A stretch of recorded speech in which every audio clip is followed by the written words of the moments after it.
Okay, welcome back. We're just about to get started with a special panel session on the other AI, automation, innovation, and the future of work in Asia. And this is a special panel with the kind support and collaboration of the Konrad Adenauer Foundation. I'd like to introduce the moderator of the Konrad Adenauer Foundation, Rabea Brouwer, who has extensive experience in governance, notably at the state level in Germany, and also working with the Konrad Adenauer Foundation in Southeast Asia, in Cambodia and Vietnam. She then directed the Asia Pacific office of the Konrad Adenauer Foundation back in Germany before coming in 2019 to Tokyo, where she directs the office there. She's a representative director in Japan and also is responsible for the program on economic governance in Asia. So it remains for me to say good morning, Rabea. Can you hear me? Yes, very well. Can you hear me, Joe? I can. I hear you and I see you. So I shall pass the baton over to you to get us started with this panel, which I look forward to very much. Thank you very much, Joe, for the kind introduction. A warm hello to our fellow speakers, which I'm seeing on the screen. A warm welcome to everyone who is joining our panel and to those who are watching us live on YouTube. Not in Italy, though, very much, because there we have the biggest time gap today to bridge. So a very good morning to Elisabetta.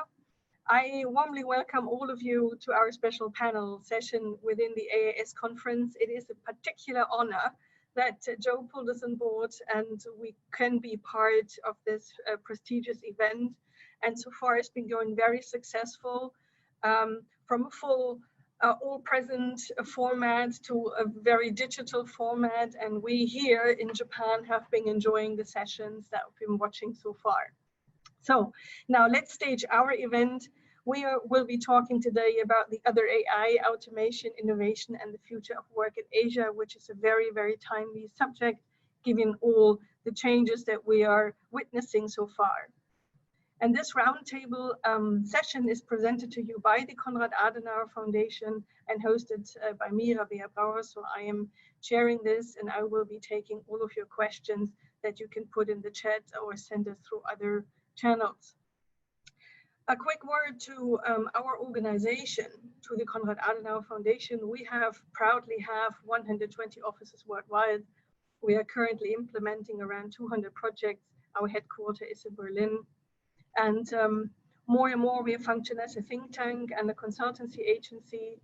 And our analysis and concepts, they target politicians, parliamentarians, and all sorts of decision makers.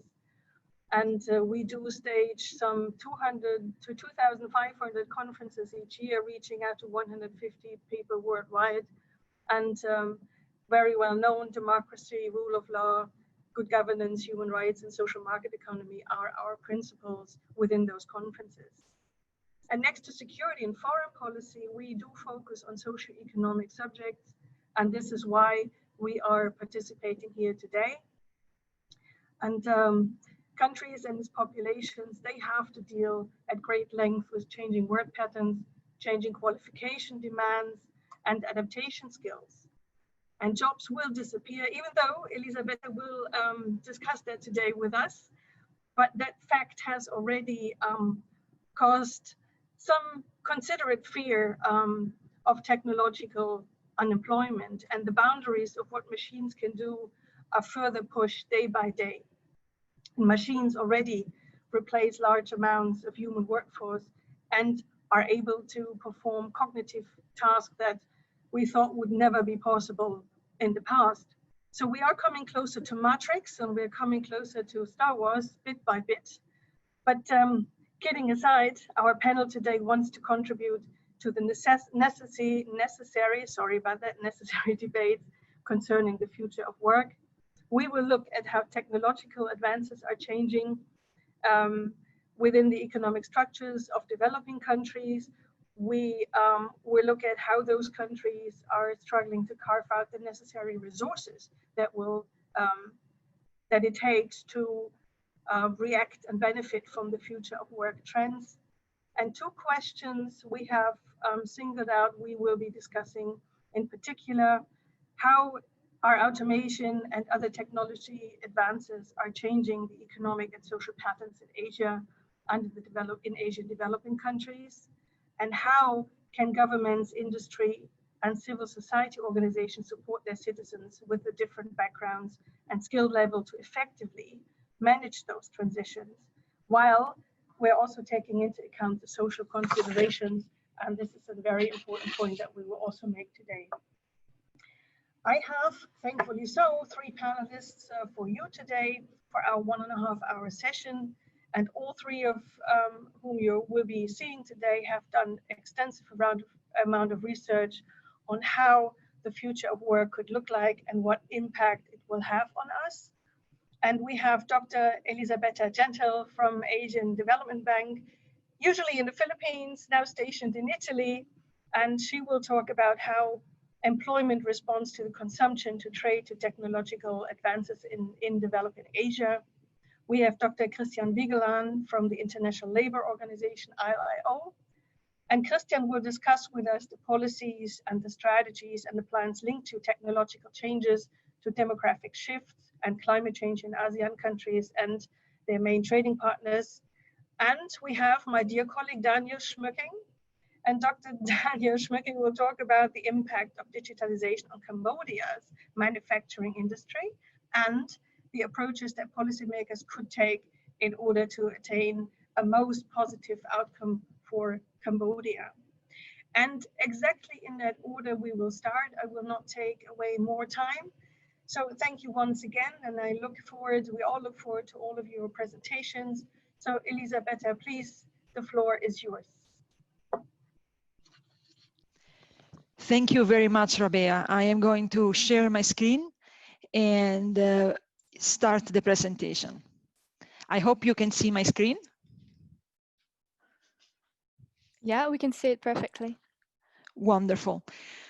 Okay, so thank you very much. I don't think there could have been a more timely session to discuss an issue that is only going to become more pressing and more of a priority as time moves on.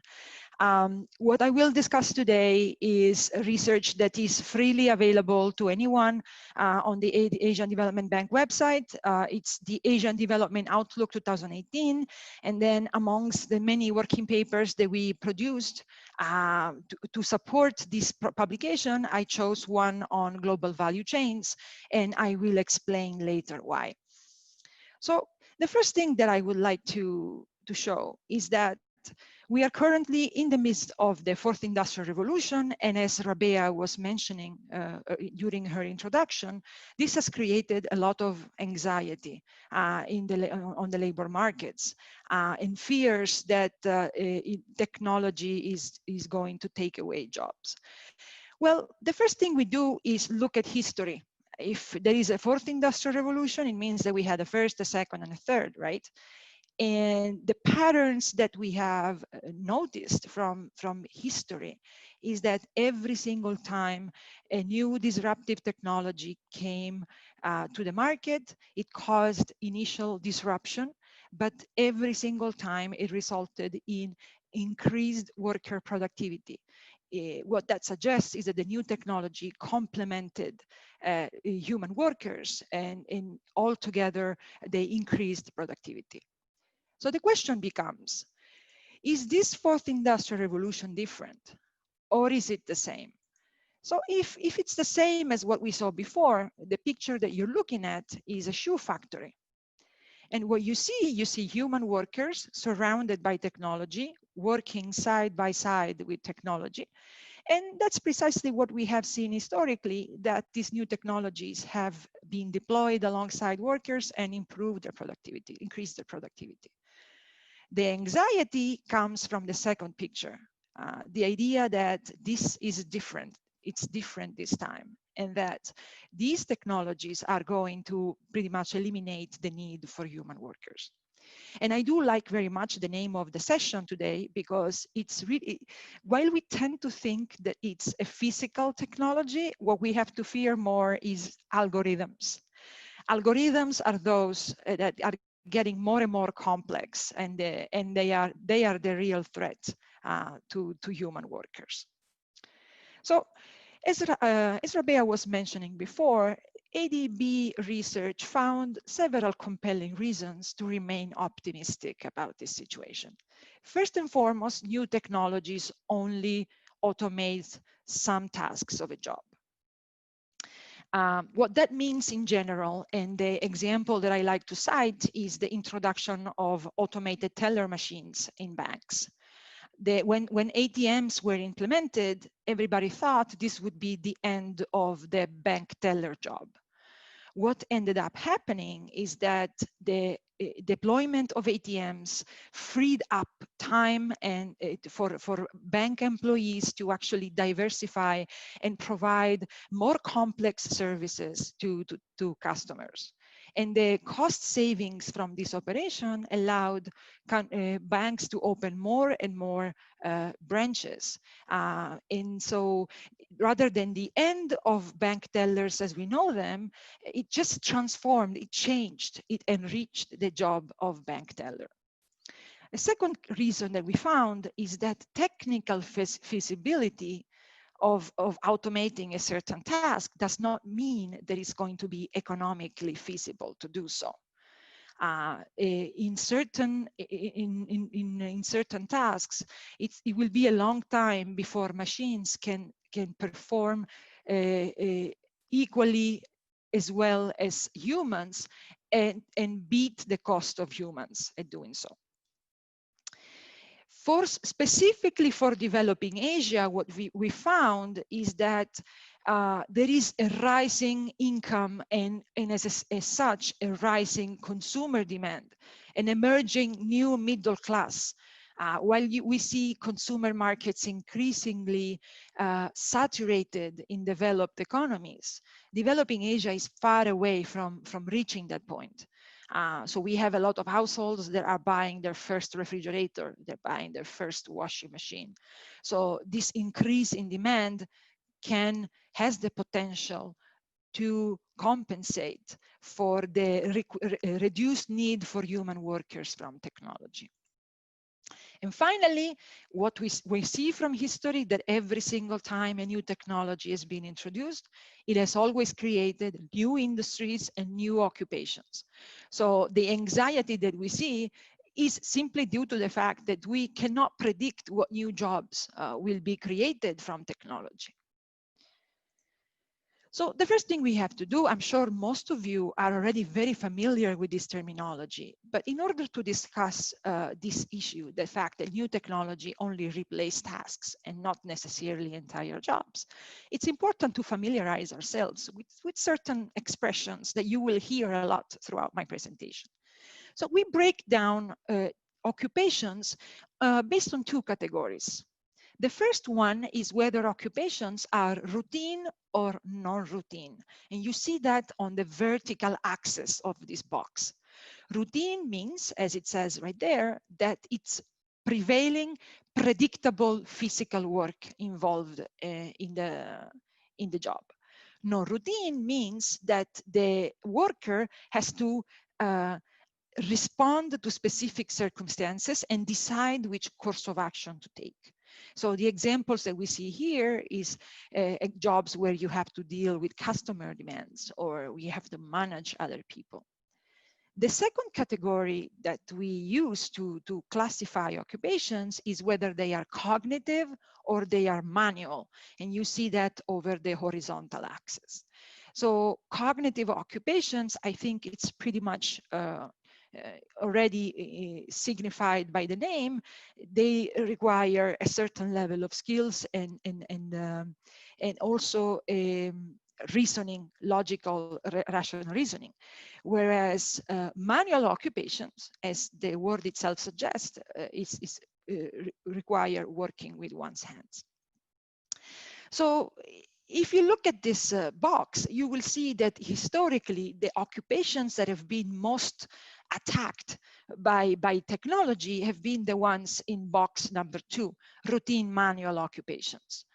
Those are the occupations where technology, machines can easily replace workers because we are talking about simple, predictable, repetitive tasks.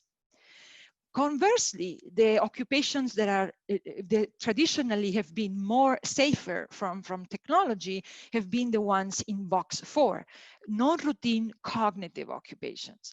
This is because they require rational, logical thinking, they require human interaction, and again, the non-routine aspect of it is very important. The worker has to respond to external inputs and decide how to, what course of action to take.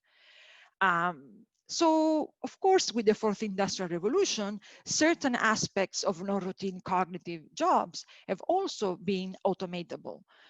Let's think, for example, of legal clerk type of tasks that now can be performed by algorithms, or some kind of medical services that doctors and other healthcare professionals perform.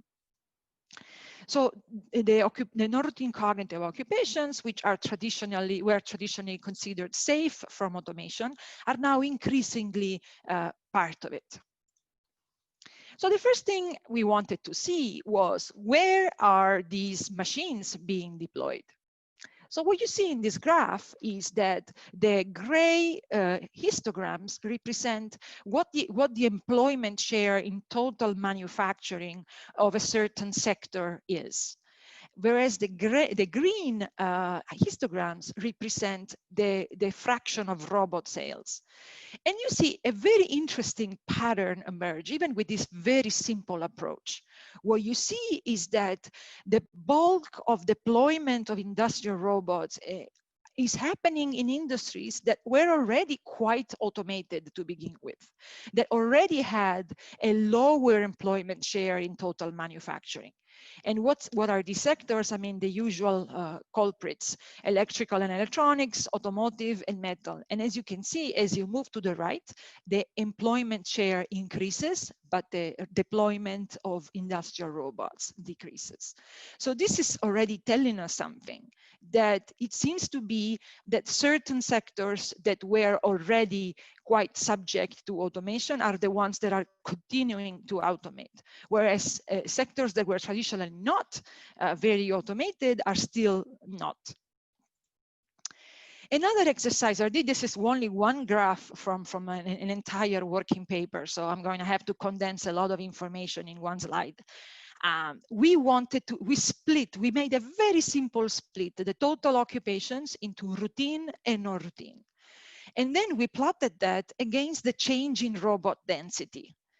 And as you can see, a very interesting pattern emerges, that the routine employment is negatively and significantly correlated with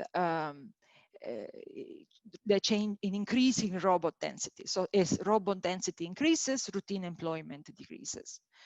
The plot to the right shows you the opposite, that as robot density increases, non-routine employment increases as well. Again, a simple approach, it's suggesting us something interesting, that non-routine jobs complement technologies, whereas routine employment is very substitutable. Now, I would like to focus on one working paper, one research project in particular. And why? Because developing Asia and the history of getting people out of poverty in developing Asia is very closely related to participation in global value chains.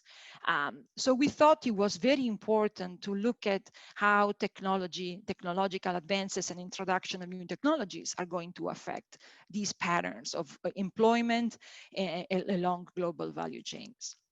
So here, what you see is a super simplified version of a textile value chain, from growing, ginning and trading, all the way to manufacture garments and exported and sold to stores. So there are two potential impacts that technology can have on employment along global value chains. The first one is task relocation. So if you have a Chinese garments manufacturer that decides to outsource some jobs, for example, to Cambodia, considering holding everything else equal, you will see some jobs shift from China to Cambodia in that particular task along the global value chain. If instead we introduce, for example, in step 3, we introduce a machine that automatically cuts garments. So you don't need workers to manually cut garments anymore. What does that do? Well, if you don't need the workers to cut the garments anymore, those workers will disappear on that particular task from the value chain.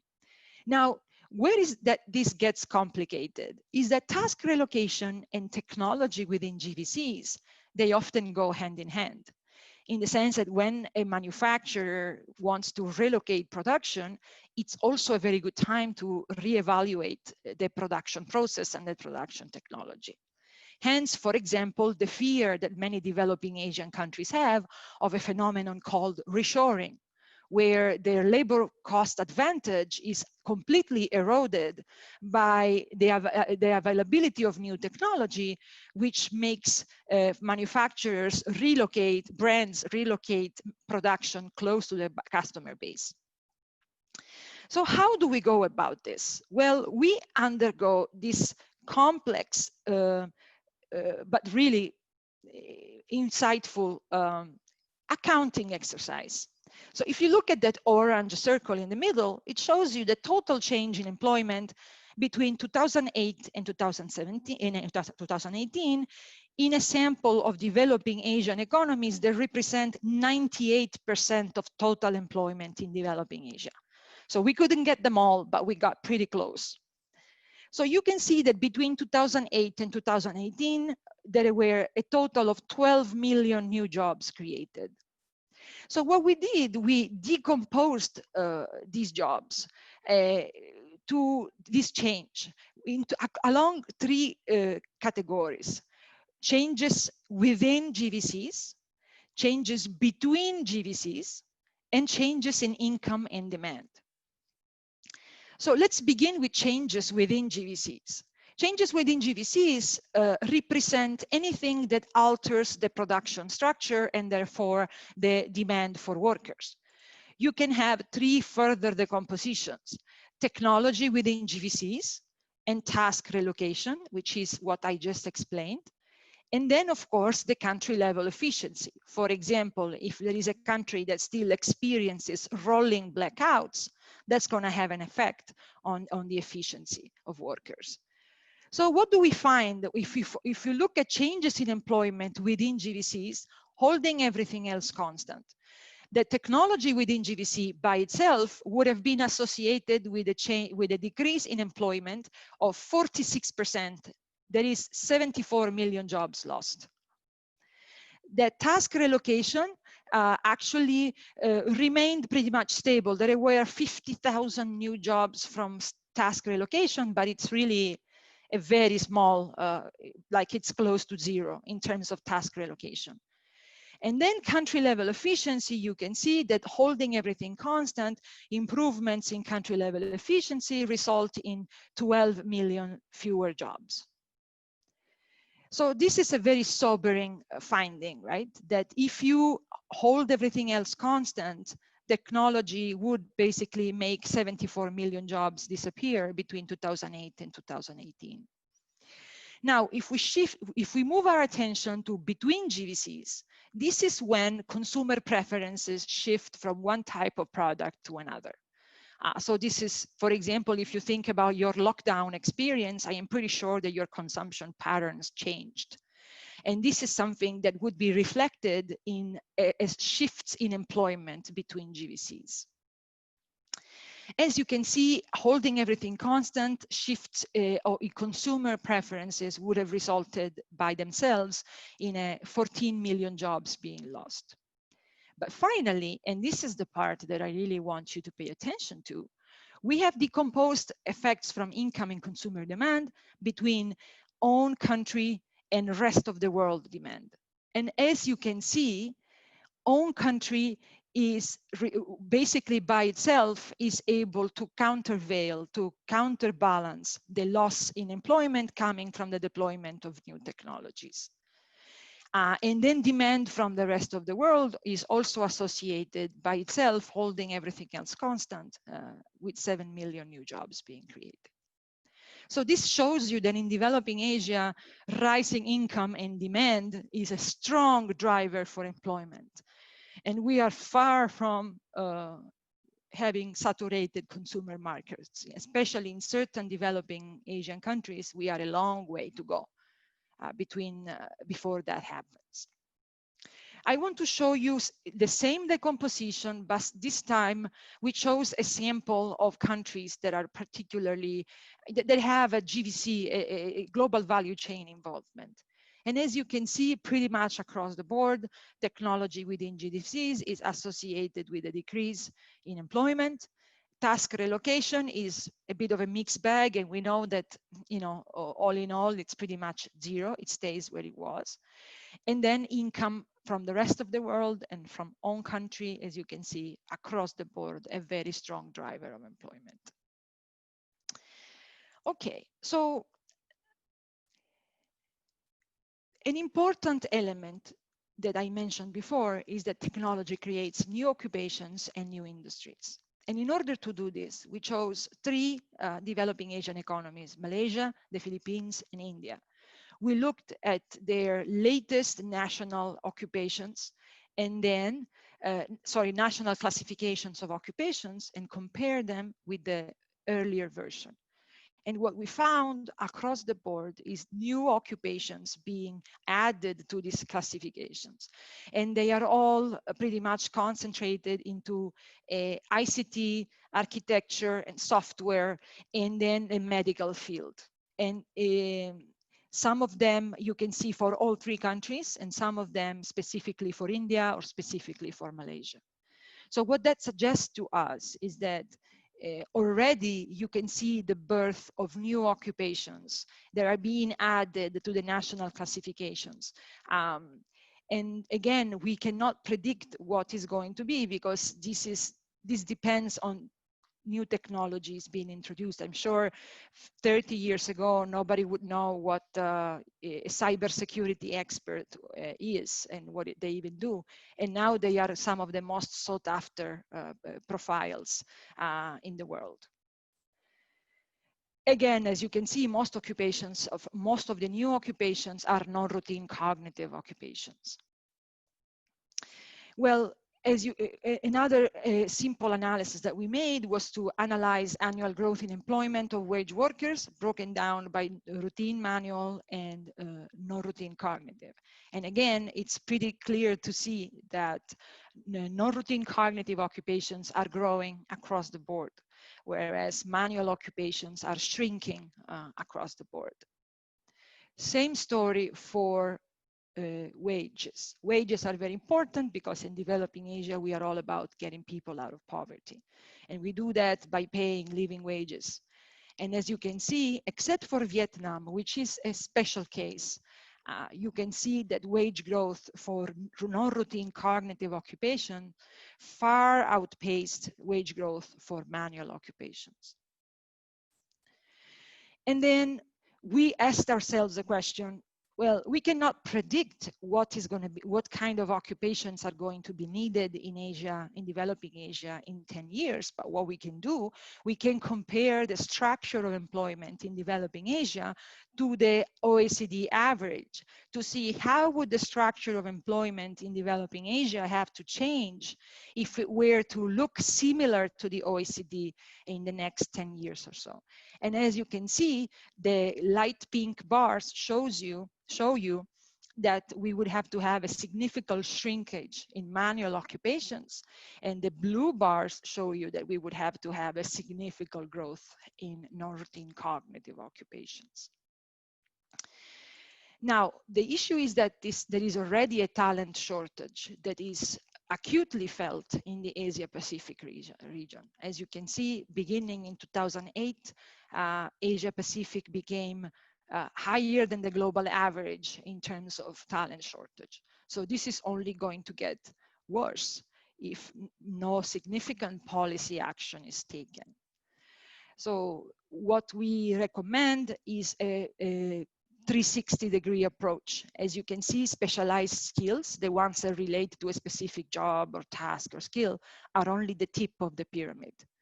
If we really want to create workers that have occupational mobility, they are able to learn to relearn. It has to start with foundational skills that are learned through basic educations, and transversal skills that are learned both in education and throughout a series of life experiences.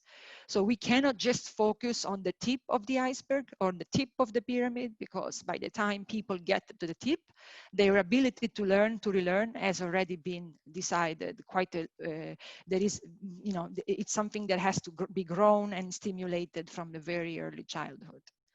And this is a policy message that we are trying to pass across multiple platforms and in multiple contexts. Unfortunately, the global trend seems to be going in the opposite direction, at least when it comes to specialized skills. Unfortunately, it's really hard. Data on developing Asia is really hard to come by. As you can see, this OECD research from 2016 only has Japan and Australia from the Asia Pacific region. But what it shows you is that both public spending on worker training and public spending on labor market has been decreasing pretty much across the board. This is a serious problem. And unfortunately, employers are cutting back too. Again, data from developing Asia is incredibly hard to come by. This is a study on the United States.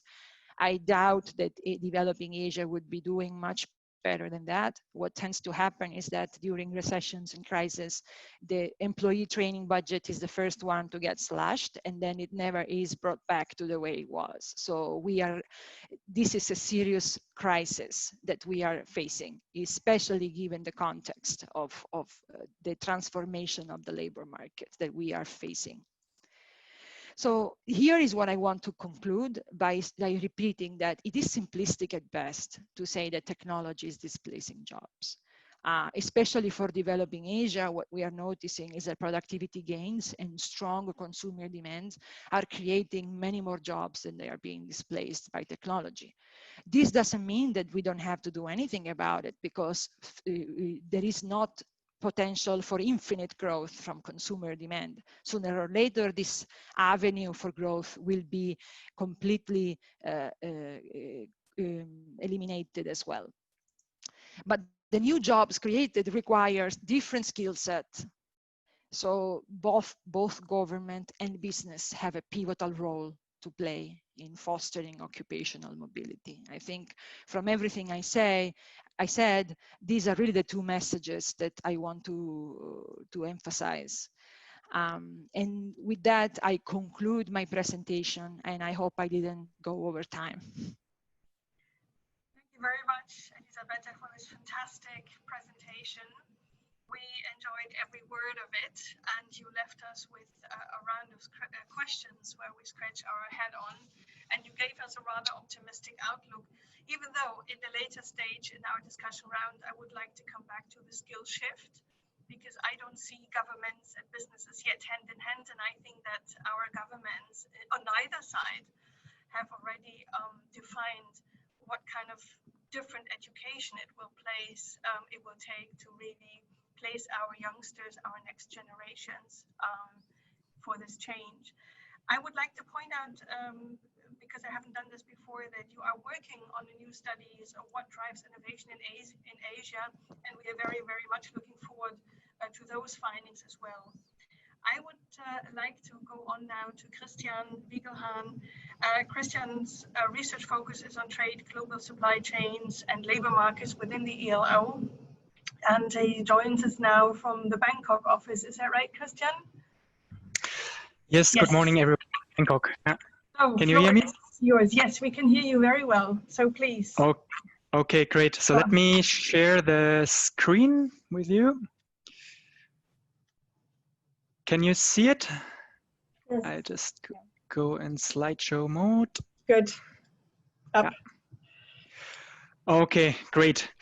So yeah, I mean, Elisabetta already has mentioned that obviously the world of work is experiencing major changes. And I mean, this was the case already before COVID now hit the global economy. Changes in terms of technological change, environmental change, and also aging in this region is important. It's an important trend to consider. And of course, all these trends, they have not gone away. But obviously now, like, I mean, there are so many webinars and events organized on COVID. And I do think also it is important to consider the current context. So I'm going to start with that. So we at the ILO, we have actually estimated, produced some estimates of the impact of COVID on this on the labor market in this region and globally as well. And you know, obviously there are lots of uncertainties, but what we have actually focused on is working hours that have been lost due to this crisis. So what we have been seeing is actually like a dramatic loss in working hours. So globally, when we look at 2020 Q2, we see that 14% of working hours have been lost, and the numbers are very, very similar in the Asia Pacific region, and also if you focus more narrowly on Southeast Asia. And of course, the Asia Pacific region was already the region that was very hard hit in the first quarter. So what does that mean? I mean, just like to get a bit of an idea. So this working time losses, so basically they correspond to these global losses in the second quarter. These global losses in working time correspond to the working time of 400 million full-time workers. And when I say full-time workers, I mean workers working 48 hours per week. So this is really a huge number. I mean, it doesn't mean that 400 million jobs are lost. I mean, some of the jobs are lost, but also a reason why we don't focus really on unemployment is that in a lot of cases, actually, you have workers that work simply less than they would like to and less than they were used to, associated with obviously income losses. And of course, the whole impact is not only through unemployment, especially given that we have actually a large informal sector in this region. So 3 out of 4 workers in Asia Pacific are actually in the informal economy. And those workers might not actually now be in unemployment according to the strict statistical definition, but of course they are still hit very harshly. So this is the situation in which we now are in. But obviously these bigger trends, they have not gone away, and I think they are even getting a push. So I think there's for sure a push towards more rapid technological change, digitalization. I think there's also a bit of a push to intensify efforts to combat climate change and environmental change. And also, obviously, the demographic change is still there. So this is nothing that is changing. So now what we have done is actually, we have actually produced about a year ago, actually a report on policies that countries in this region, in ASEAN +6, so ASEAN and their main trading partners, have been implementing or which policies are in their planning documents to basically prepare their labor markets for these changes. So first question that we asked is actually, does a country actually have a plan related to technological change, Industry 4.0, digitalization, demographic change, and environmental change? How does the country seek to prepare the labor market for these changes? And what are the roles of social partners and the private sectors in the design of these strategies and plans? So we focus on ASEAN +6, I mentioned that. Let me start now with technological change. So before going into the policies, I think it's worth actually also to look, you know, like what are the expectations and trends and perceptions about technology in this region. And we found actually a quite interesting survey that was actually published in the report of the World Economic Forum, where young people were actually asked, do you expect technology to actually increase the number of jobs, reduce the number of jobs, or not have actually any impact? And what is really interesting is that obviously there is a huge amount of optimism in this region, what technology can do for job creation.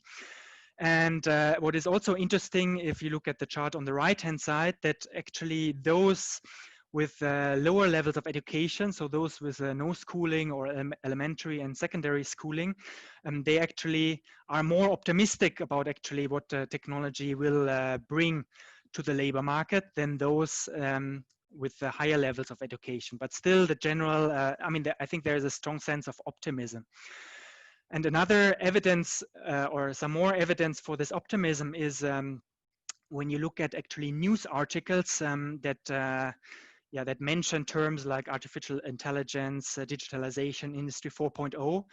So there is a GDELT database which actually looks at all online news articles that are published. So this is like a database built up on the basis of big data. And then we have actually looked at that and done some analysis, like picking out news articles exactly mentioning those terms. And then this big data analysis is basically an analysis of whether the terminology used in those news articles is overwhelmingly positive. If there are like words with a positive tone that are used, so like job creation, optimism are positive words, or whether the article is rather negative, which would be like job losses or like pessimistic outlook. So then, I mean, an article would be classified as one with a negative tone. What we really see is that news reporting in this region has really been extremely positive about the technological changes. So there's a lot of optimism, but also lots of expectations actually what technology will bring or can bring. So now policies. So I will not, I don't have the time to really go country by country or to go much in detail, but we have kind of like tried to classify different types of policies that we have been seeing in the plans of countries in ASEAN and their trading partners. So first element or first type of policies that we see is really, I mean, there's a strong focus on skills development for technological upgrading. So there's a lot of emphasis on skills development for so-called or development of so-called STEM skills, so science, technology, engineering, mathematics. And also there are some countries that really have put in place like certain targets even. So for example, Malaysia in its plan aims to raise the share of high-skilled workers in manufacturing from 18%, I think in 2016 to 35% in 2025. Or Thailand in its 20-year national strategy aims to basically support 12,000 doctoral researchers that support the 10 industries that have been identified as key industries under Thailand 4.0. So you really see that there has been a lot of focus actually on this high-skilled segment to focus or to try to basically close the skills shortages. Then there's also like very, very often or frequently mentioned the policies on vocational education for skilling, reskilling, and upskilling. So countries are developing, for example, new certification systems for people that want to do on the job training or want to basically develop high skills in their particular field, so that programs are being developed, and a lot of those programs are developed online as well. Then many countries actually they have put in place sector-specific skills roadmaps, because obviously it's like the issue of skills is like very, or can be very sector-specific, dependent on what the particular sector has identified as skills shortage, and then so there's a roadmap to close that skills gap. There's also a bit of mentioning of lifelong learning. So that's the idea that obviously learning does not end after finishing school or university, but there is actually need to remain flexible to basically enhance the skills throughout the working lives, throughout the career. And finally, also some countries are making tremendous efforts of attracting high-skilled talent, often coming, also coming from abroad. So even some countries are discussing actually, some favorable income tax rules for incoming migrants that can fill some of the skills shortages in certain sectors. And I think there is a bit of evidence that countries are trying to compete actually for the best talent worldwide. But okay, so all in all, I think, I mean, there is a lot on skills, which I think is understandable.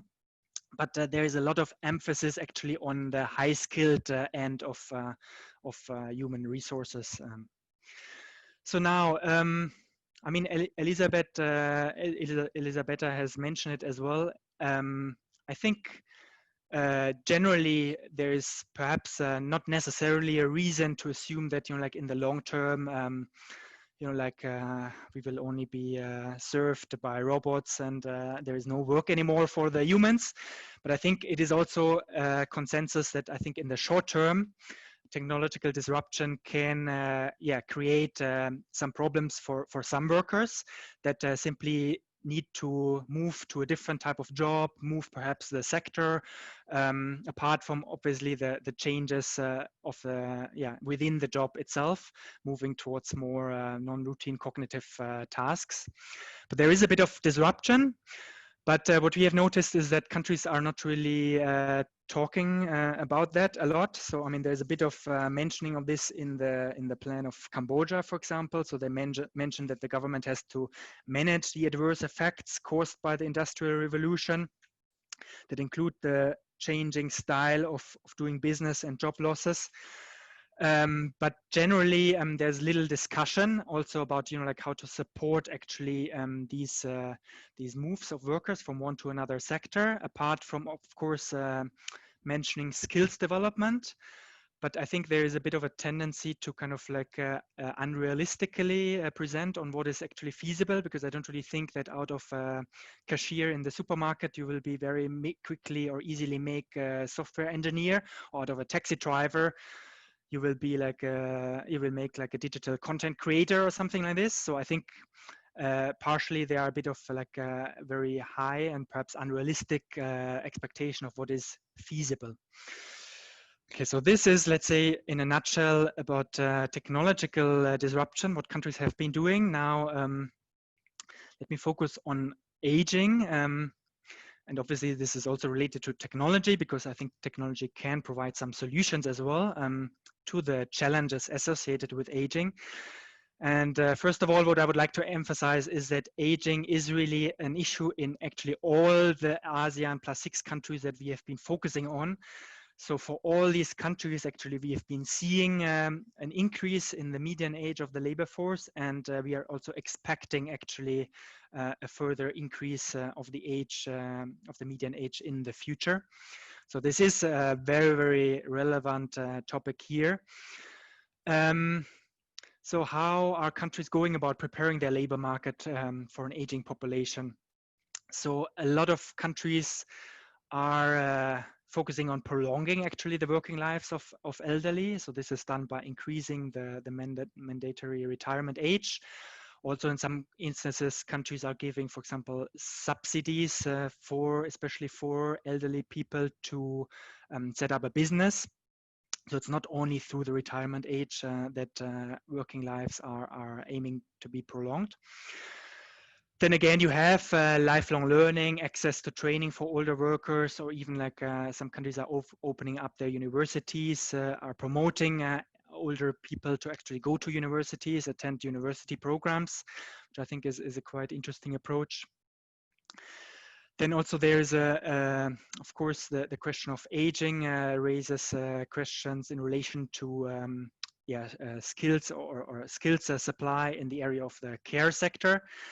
So there again, some countries are actually focusing on migration as a solution to tackle those challenges, to find workers in the care sector, health care, elderly care. I think Japan is, one of the examples where actually the country has opened up to migration into some sectors, and one of the sectors is also the care sector. There's lots of attention paid on offering digital solutions to help elderly workers actually being integrated into the labor market. So, for example, some countries focus on making sure that there are user-friendly interfaces of technological devices that are particularly easy to use also for older workers. And generally, there is the idea to have a more flexible approach, working from home, part-time work, and I guess also these current challenges, the COVID crisis, is kind of supporting this development. But there is very much like all in all, a summary on in a summary, I think there is a lot of emphasis on actually keeping the elderly longer in employment. And then finally, climate change. So what are countries doing about that to prepare their labor markets for it? So I mean, there is obviously the renewable energy sector has been growing. Obviously, it's not perhaps the sector that will create many jobs, but I think the number of jobs in that sector, nevertheless, will be growing. And so I mean, a certain number of workers is already working in this sector in different countries of the region. In a summary, what are countries doing? So there are, on the one hand, policies to address climate change and job creation. So there's a lot of talk about job creation in the green sector, in the green economy. And obviously this requires, again, a certain skill set. So there's emphasis on skills for green jobs, but it's also very much focused actually on skills for those that already have a very good education. So those that are high skilled. And also countries are implementing some assistance schemes for those workers that are adversely affected by climate change, in particular in the agricultural sector. So, so these are kind of support schemes or assistance schemes in case the harvest is affected by climate change or by natural disasters. So countries have been doing something about that. But again, all in all, I think the emphasis is very much on skills development. So now, like what are the takeaways, or what were our takeaways after looking at those strategies? I think one thing that is important to recognize is that I think the future of work is not high skilled alone. And I mean, when you look at those documents, you get a bit of an impression that, like everybody in the future, all the jobs that will be needed in the future are high skilled jobs. For sure, I mean, the share of non-routine cognitive occupations or jobs where you need those kind of skills is increasing. But we also have a very large share still of workers that don't actually bring along that education background. I think this tends to be a bit overlooked. And as I mentioned before, the plans to reskill some of the workforce tends to be unrealistic. And otherwise, there's a lot of focus really on those that are probably mostly living in urban areas, maybe already actually having a well-paid job actually. So it's those to which those skills development programs are mostly actually targeted. And this is just something also to recognize that actually it's actually just a very small share of the population. And then the question is obviously, what do you do with the other large share? And currently, like where are we standing? So this is, so there we have actually classified occupations according to their skill levels. And I mean, it just gives a rough picture, but we still see that actually in many countries of the region and overall, for example, in ASEAN, the share of workers in high-skilled occupations currently stands at nearly 15%, which is actually very low. I mean, that's obviously one of the reasons why countries try to increase that share. But I don't think that from today to tomorrow, all the 85% other people or other people in other jobs are actually going to move into that high-skilled job area. Then I think another thing that is a little bit of lacking in those plans is that, like these changes, they will cause some disruptions. They will force workers to move, to do some transitions in their working life. And like there is, I think, very much emphasis on basically focusing on the positive aspect of technology. But I think also it would be good if governments kind of like would recognize that at least in the short term, technology can cause some disruptions. And I think there is a need to recognize that you need to do something to support workers making those transitions. And this is, I think, especially relevant when thinking about social protection in this region, because in Southeast Asia and ASEAN, actually, it's a case that 2/3 of the population is not covered by any scheme of social protection, which of course then causes an issue if workers have to move job from one to another, because often these job moves are not smooth. And then finally, what we have seen is yeah, like we have looked at how have countries, like developed those plans and strategies, and there's a lot of emphasis in collaborating with business. And I think it is absolutely important, like to understand what are the needs of business, what are the skills shortages that particular sectors are encountering. But at the same time, I mean, all these changes don't only affect business, but they affect other parts of the society as well. So I think it is important to actually also bring other stakeholders on board, including workers and including other parts of the civil society, in order to achieve what we at the ILO call the human-centered agenda, because this is the agenda that actually our constituents, which are governments, workers, and employer associations among ILO member states, have actually agreed to in June 2019. So there has been a centenary declaration where actually countries kind of commit to a human-centered future of work. And I think it's simply important to have this dialogue with all parts of the society, including business and employers, but also including workers.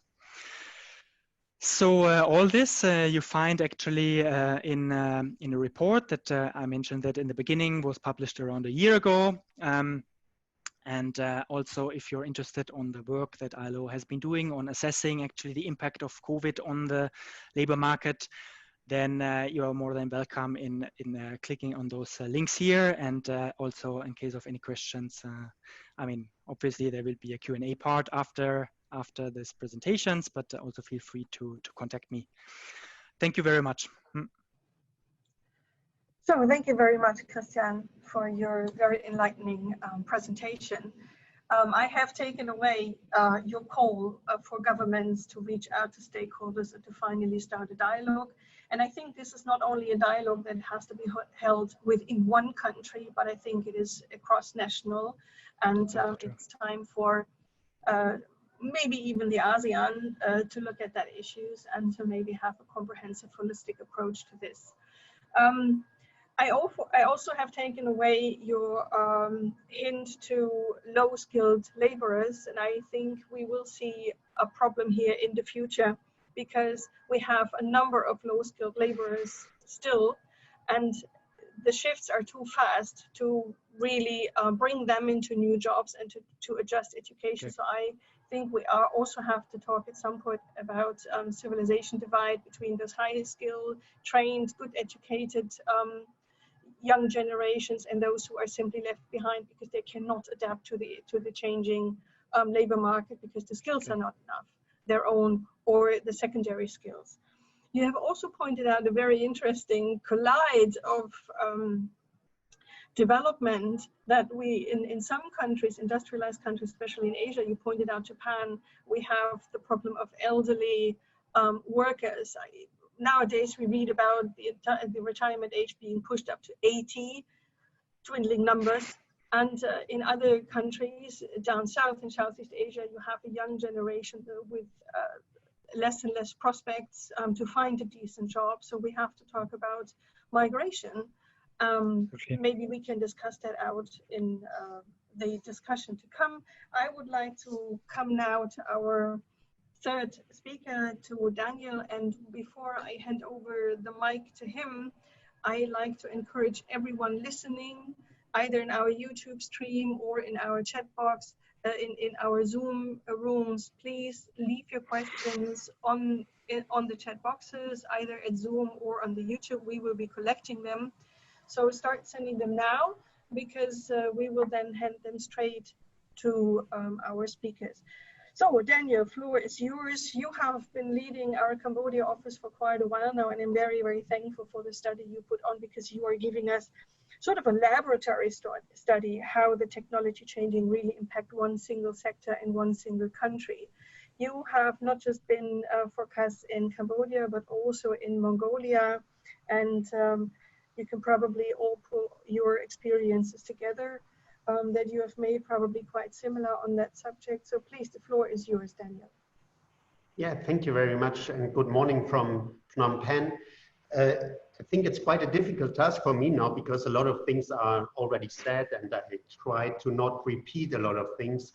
And I try to take a different perspective because I'm not an economist, I'm a political scientist, and I'm more interested in the question, how can policymakers and governments shape these global trends that were already described by Elisabetta and by Christian.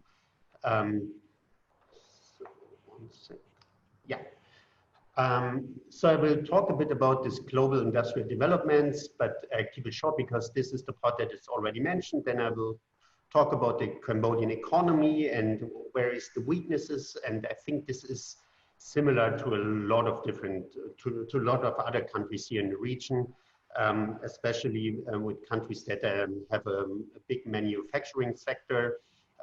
Here in Cambodia, it's garment. So then I will talk a bit about this future outlook, what will happen or what could happen with these jobs. And I would describe some scenarios that I think are, we have to be aware of. And this is also government focused.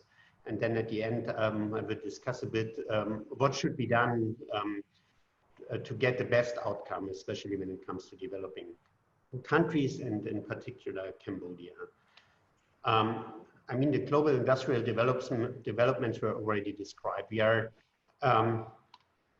in the fourth industrial revolution, and that means especially that factories are not just being automated, that factories are really communicating with each other, and that the human factor in producing goods will be reduced. And that leads to this question of reshoring. And we don't know what will happen. I think a big factor is at the end, if robots are cheaper than the labor costs, then the production will move more to the consumer markets. That's nothing we can avoid. The question is when it will happen and how it will happen. I will skip this. I will more focus now on the different sectors. So the question is, what is the impact? And there's a lot of discussion about it. What will happen? How much time do we have? How big is the impact? When it comes to manufacturing, Deloitte predicts that we have time, so until the impact comes, but the impact will be huge. So developing countries with a huge manufacturing sector, they have to be prepared. And then it's again the question, what will happen to these jobs? We talked about it, high skilled jobs, they will probably benefit from machines, from computers, those who have this high cognitive skills.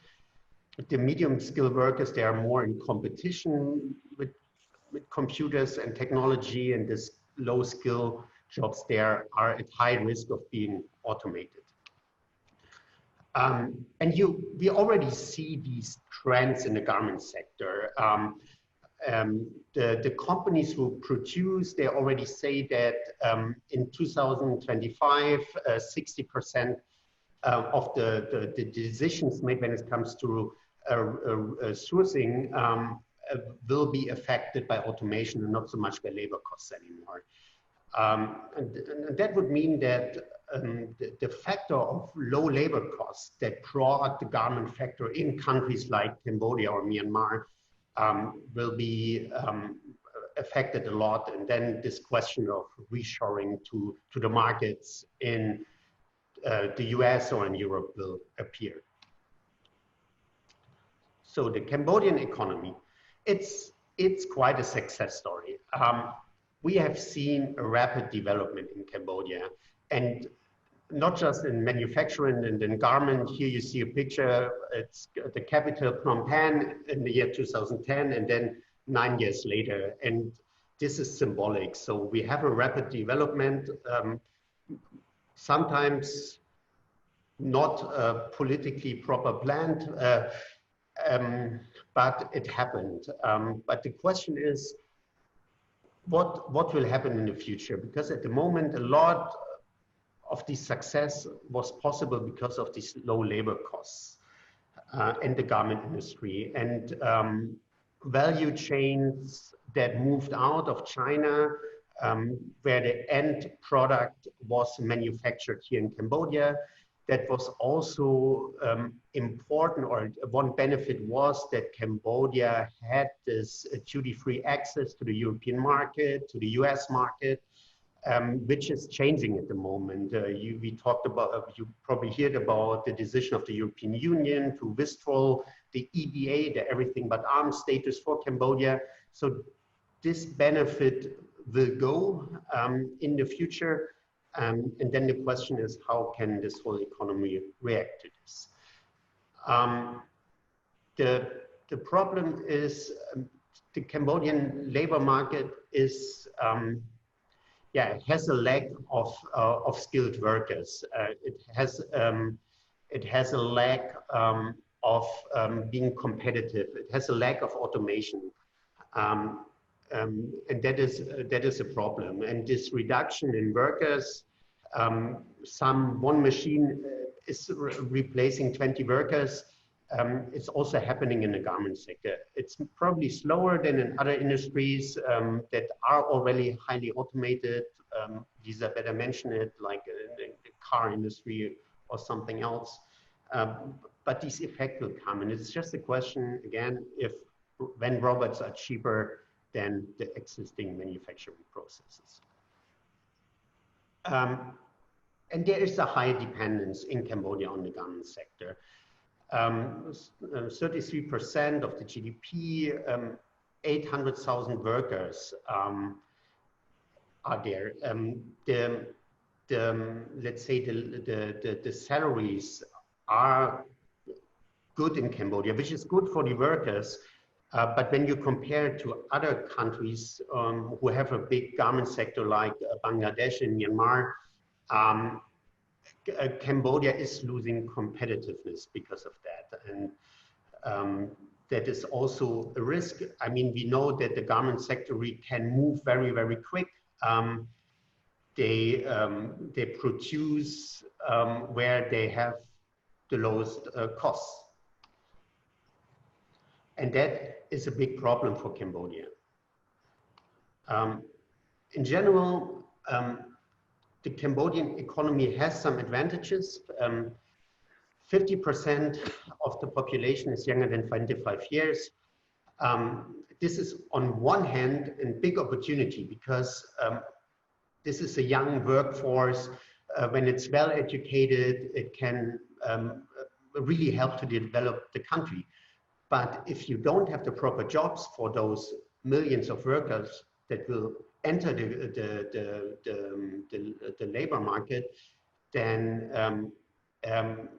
it's not so easy for them. And I'm not so sure, I'm not so optimistic if the Cambodian labor market can integrate all these young Cambodians. And at the same time, over 4 million people are in risk of automation. That is from a study from the ILO.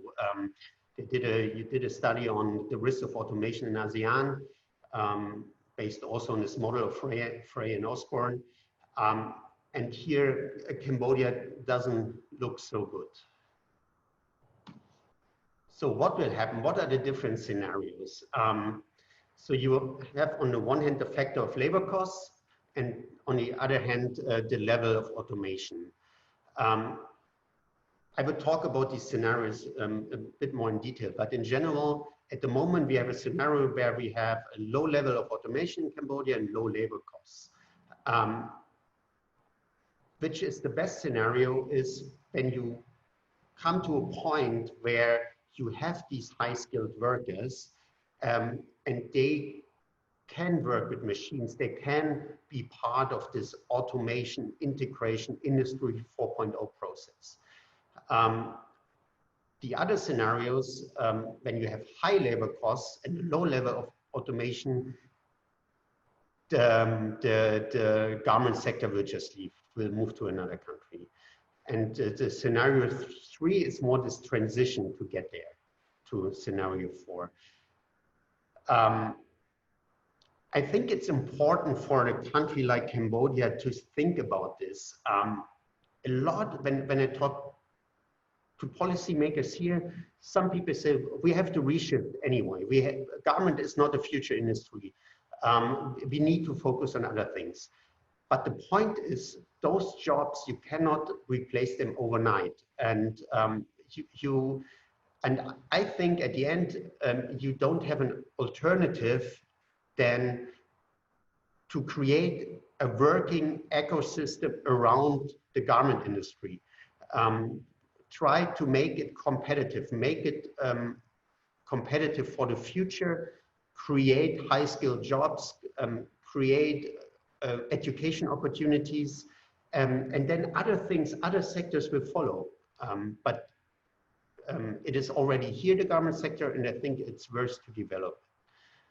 So I will come now to the scenarios. So the first one, that's what I already said. So that's basically the status quo.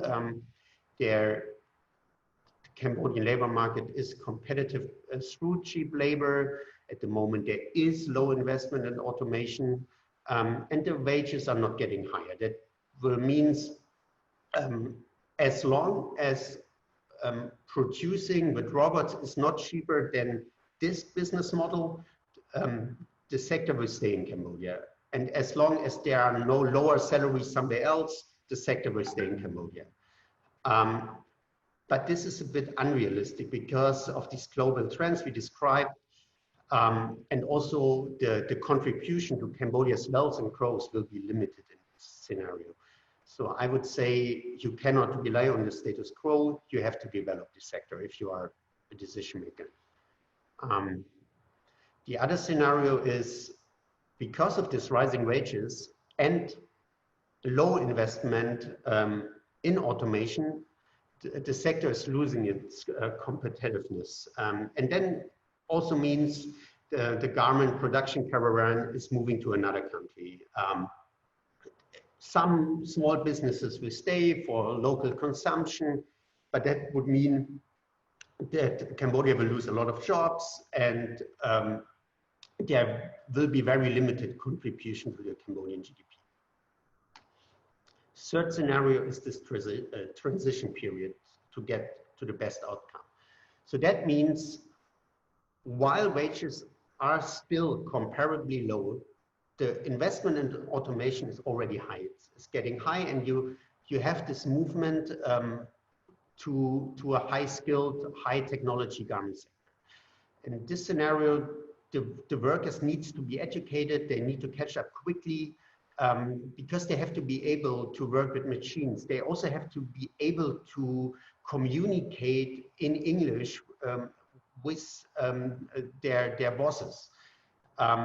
And if this is a crucial period, but it can, I think, be successful to come to the best scenario in automated garment sector that creates at the same, I mean, it creates the same amount of jobs because more production would move here. That means the contribution for the Cambodian GDP can be high, will be still high. And at the same time, you create a lot of high-skilled workers that are also able to work in different factories that might also move to Cambodia when investment decisions also in the car industry and in industries that demand higher skilled workers could move to Cambodia. And that's why I think at the end it's worth to considering developing the garment sector instead of just saying they will leave. So that's my personal take on this. The question is how to get there and how to do, this question, is it necessary to develop the sector at all? And I think there is at the end no immediate replacement for the low-skilled jobs. So you cannot just say, we don't care about the sector anymore, it will leave anyway, and we find replacement for these jobs. That will not happen.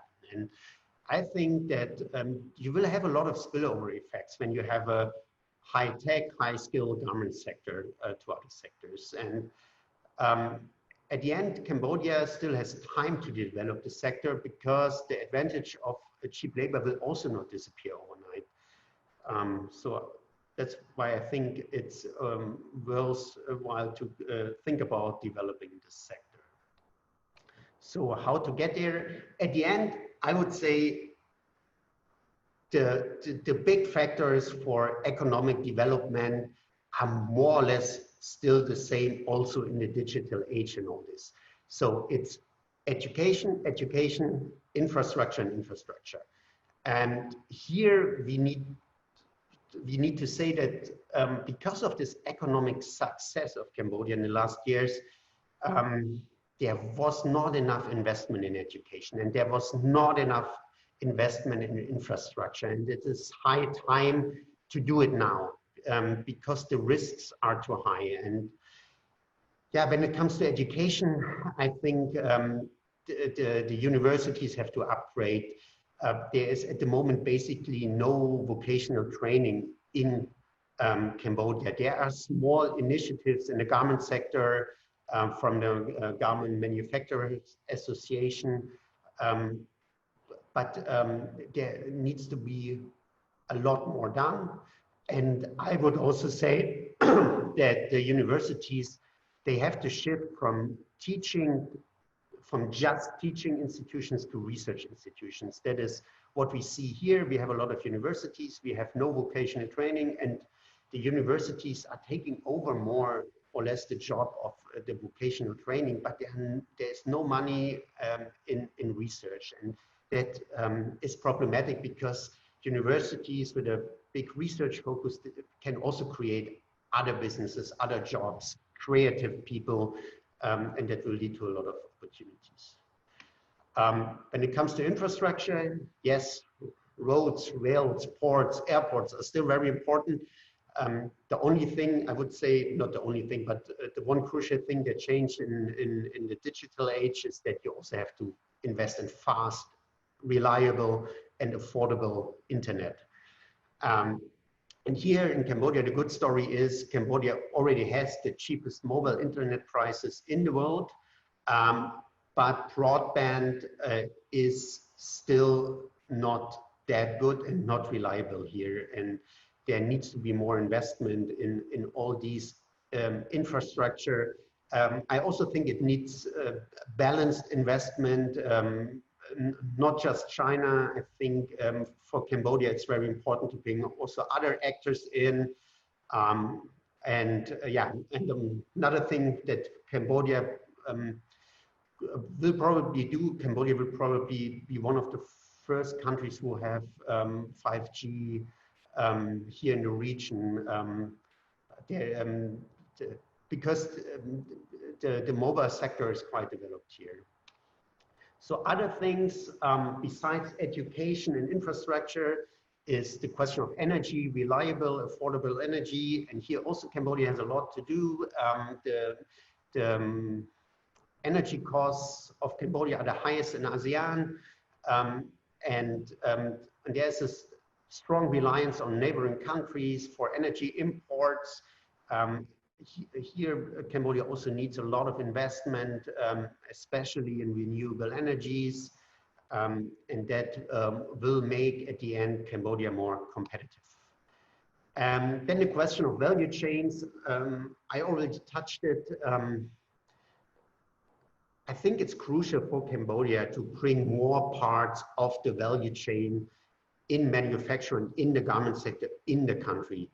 At the moment, more or less, the garment, the end product is assembled here and then it's shipped. All the other parts of the value chain are still in China. That needs to shift because then you can also create something around. When you want to develop a garment sector, I think it's also important that you work on your marketing, on your own brands, on your own designers, that you are not just producing for the big companies around the globe. And here also comes education in, but I think that is important.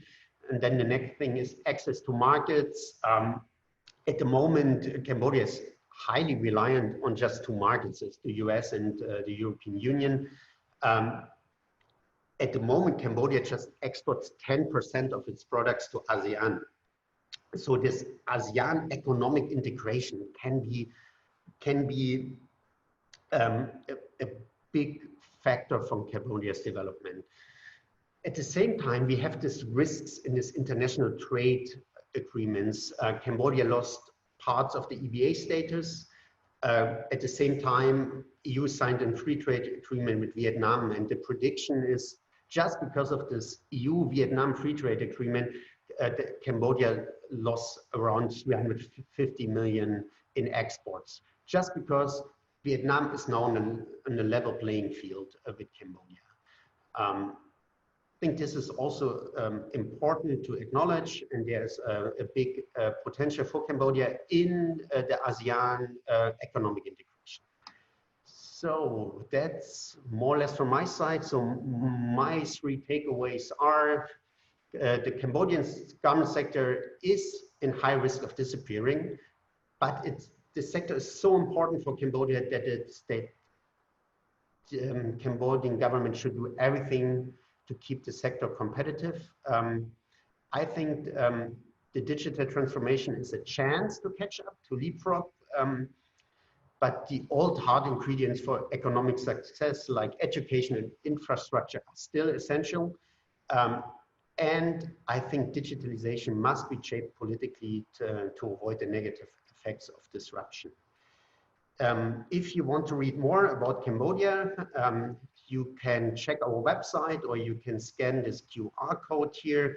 This is a publication about e-governance in Cambodia, but it also touches some economic topics. And we did another book on the future outlook of Cambodia's economy. This is a book called Cambodia 2040. There's 3 volumes. The one you see here is on economy, and it's I think 8 Cambodian authors write about with foresight methodology about the predictions for Cambodia in the year 2040. I highly recommend this book because there's there are not many high quality publications in Cambodia from Cambodians, and this is one definitely worth to read.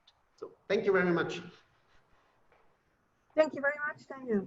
Thanks a lot for those insights from your country. Thank you also for drafting out those different scenarios, and I understand that there's very much room still to change the settings around the garment factory to enable them to survive the future and the changing technology processes. But I also understand if nothing is done, Cambodia looks at quite a doomsday scenario, and it will face even more unemployment and more dependencies. Now, we finally arrived at our question and answer session. Well, I have plenty myself. Of course, as a moderator, it's my job to ask those that were addressed to you guys. So now I will open up the chat room, and we have had a first question coming from or addressing Myanmar that you see in the chat room. The question is, what would you advise countries like Myanmar with poor education outcomes and low link to value chains, just as something that we've seen in the Cambodia study, that are facing the huge need to catch up in terms of technology change? So this is Edgar Rodriguez asking from the International Development Research Center in Canada. And I will, while you're sketching down this question, I'll read the next one coming from Indonesia, from Niwayan Pasek Ariati. Is Indonesia really far behind in terms of technology? I would leave it with those two, and due to the time constraints, keep your answers to the point. So, floor is yours. Who would like to address the first question on Myanmar? Who would be able to do that? Okay, Elisabetta. Thank you, Rabea. I think both Christian and Daniel have already pretty much addressed the issues that have been asked about Myanmar. Let's see if I can quickly share a slide that summarizes the issue that we were asked about. There it is. I hope you can see the slide. So Yes. these are all topics that have been already mentioned by Christian and Daniel. It's all revolving around technologies. So in response to technology, I cannot emphasize more education and training, and the fact that it's really a 360 approach. I think Christian said it very eloquently, that you can't just solve everything by retraining workers. This is a kind of work that starts in very early childhood, and it doesn't matter if someone is going to go on to be a college professor or somebody who works in the fields. They still need to have that particular set of skills that will allow them the mental elasticity to respond to changed environments. But it doesn't stop there. Again, Christian mentioned favorable labor regulations. It's true the demand for what he mentioned, like low-skilled workers, it's true the demand for those workers is still there. But the problem is that we are getting into a context of decent work, making sure that these jobs for so-called low-skilled workers are still allowing them to make a living.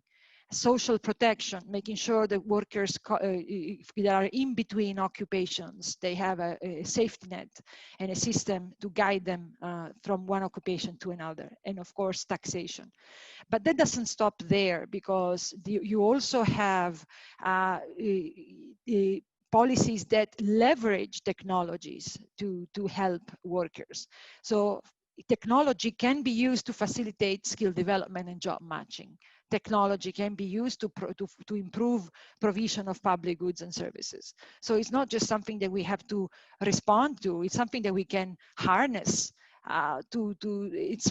It's what I tend to say is that it's a problem, but it's also part of the solution.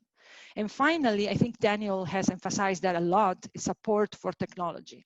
You need the ICT infrastructure. You need that antitrust and consumer protection in place. You need an environment that is conducive to innovation and technology adoption. So it's really a tough set of homework for any economy, but in particular for economies like Myanmar or Cambodia. But yes, if I could pick one of these, I would say education, education, education, and then more education. Thank you. Very good, thank you. Let me move on to the next question. How do we offset the widening income inequality within countries between manual laborers and non-routine, highly skilled laborers, especially in countries with limited fiscal resources? Goes to Christian and Elisabetta, I suppose. Mm-hmm. What are your takes on this, Christian? Yeah, I can start on that one. I mean, in principle, I think it also relates to some of what I mentioned, because I mean, there's like this huge focus, I think, among countries in the region, yeah, to basically have training programs to make those that are actually already high skilled even higher skilled, like to have them really adopting the skills of related to digital technology, Industry 4.0. And so on. So it's really a lot of the discussion is really, you get the impression that the country aims to bring itself really to the technology frontier, to be like really the leader. Well, actually, I think you simply need to recognize actually that the vast majority of the population, you know, like the vast majority of the population is quite far away from these developments still, because if you, for example, travel through Thailand or through other countries of this region, like in rural areas, you know, like, I mean, you see farmers there. If you go through the cities, you see like people selling fruits and vegetables. I mean, these people are at least currently like extremely far away from those discussions. And I think it's exactly important also to not forget about those. And Elisabetta also has mentioned it or repeated it now. Yeah, like to focus really on making sure that these workers also have decent working conditions, that their incomes allow them to basically be at least out of poverty. Yeah, and then basically also, you know, like education also requires investments. It requires investments also of families. And I think it's very important to make sure that people actually have enough income to allow their children to go to, for example, the university. And yeah, so I think these are some points apart from infrastructure development, which I think is very important, and also it relates to the question on Myanmar that was asked before. Because without that, I think, I think this can also create a bit of a divide, obviously, if infrastructure is just developed in the cities, but if you forget about the rural areas, I think, yeah, it's very important. Yeah. Thank you very much, Christian. From all of your presentations, I took away that many governments are not yet aware, and that the necessary dialogue that especially Elisabetta called out is not happening yet. That brings me to my question to both of your institutions. I know what CAS is doing to mitigate that, and our programs are, of course, dialogue and bringing those issues on the table. But how is the ADB and the ILO engaged to foster that dialogue? Thank you. Elisabetta? Thank you, Rabea. This is an excellent question. I think ADB is taking an approach that is very similar to what I showed you before, in the sense that it's supporting education, in particular technical and vocational education. When we were talking about Myanmar, I actually had an opportunity to visit several sites of technical and vocational schools where ADB has co-funded some very interesting initiatives. So education is definitely one area. And the second important area is innovation. There are some of our member countries that are already making efforts. And by the way, we mentioned Indonesia before. Indonesia is one of them. We are supporting a project on higher education and innovation. So the second pillar is really stimulating innovation and in an environment conducive to innovation. And the third pillar, which is basically the bread and butter of the Asian Development Bank, is infrastructure. ADB is always been highly involved in the development of infrastructure in the region. So that means ICT infrastructure, that means transport, that means energy, that means all the areas that are quite strategic for the Industrial Revolution preparedness. So I would say that those three prongs, three pillars that I've shown before, we are pretty much all over the place. And this obviously depends also on what stage the member country is at. Thank you. Christian. Yes, ILO. and yeah, at the ILO, I think at the ILO we have the advantage actually that, like it's a kind of specialized UN agency, and among the UN agencies it's quite particular because, like our members are not only the governments from the countries, but actually also from each member state we have the trade unions and also the employer associations that are members and that come together to discuss all those issues. So I think what we at the ILO are putting a lot of emphasis on is actually providing this platform actually for the social partners to come together and actually find solutions for all these challenges. And typically those solutions that are then found, they have like actually a large backing from a wide group in the society, given by the fact that actually workers and employers are both sitting on the table and are there to basically develop those solutions.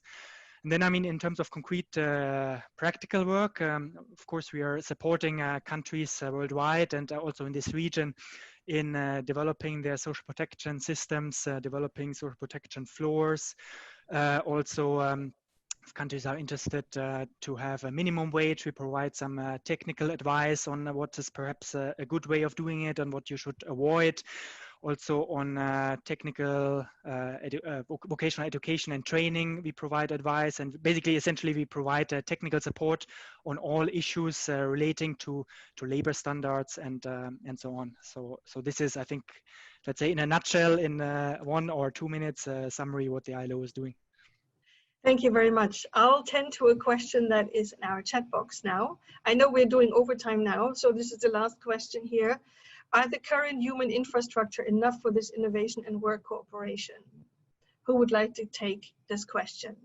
Coming from Lele Zhang, if I pronounced that correctly, sorry. I think it's only fair that Daniel takes this one. Yes, so he's laughing already. The question if it's about Cambodia or if the globe or Asia or, but I mean, to focus on Cambodia, it's not enough at the moment, so there needs to be more investment. But I take this opportunity for 1 minute just to emphasize what Christian said. You have to be realistic, and policymakers have to be realistic. These big dreams of digitalization is such a huge chance, and we catch up, we leapfrog, and we are getting there so easily. That's so unrealistic. It's a long way. It takes hard effort, yeah, I think that's where policymakers should be aware of, and that's also, let's say, our job as a political think tank to transfer the knowledge that is out there and raise awareness with policymakers when it comes to their decision making. Thank you very much. Unfortunately, we did reach the end of our session. My 5 minutes overtime request is already up. I would like to thank you very much for your excellent and insightful and thought-provoking presentations. We have taken a lot of notes, and I'm sure many others of our listeners have done that. Your excellent 3 points takeaway are available on, will be made available, but let me call on my takeaways. Education, education, education is what rang the bell, and skills and training. But I think it is important to tend to the dialogue that has been missing so far between the stakeholders to intensify this, and your all of our works, CAS, ILO, ADB, and all the other multilateral institutional work is important to work on models that mitigate those income and skill division that we're about to be seeing. And I also took away that ASEAN will and can play a role. Before I close, I'd like to thank Joe that I'm seeing here for inviting us. And we have another very important 2 cents worth in our chat box that I like to all 3 of you take a look at after we close this. It's Professor Haruto Sato, the professor from Osaka University, that actually writes into all our books future projects to think outside of the nation state centric model. And I think this is a good closing notion for us to continue our work. Thank you very much. And I herewith end the session. Thank you very much, Freya. Thank you so much for that. That was fascinating. And the education, I think will link very well to our next panel, which is on academic freedom, and which starts in around 10 minutes. So please don't go away. And again, if you have any questions or any follow-ups to that particular panel, then the chat stays open, and Rabea and panel, if you could stay around and maybe address some of those and put respective emails or follow-ups as needed. Okay, that's it. We'll see you in about 10 minutes for the next session. Thank you again, Rabea.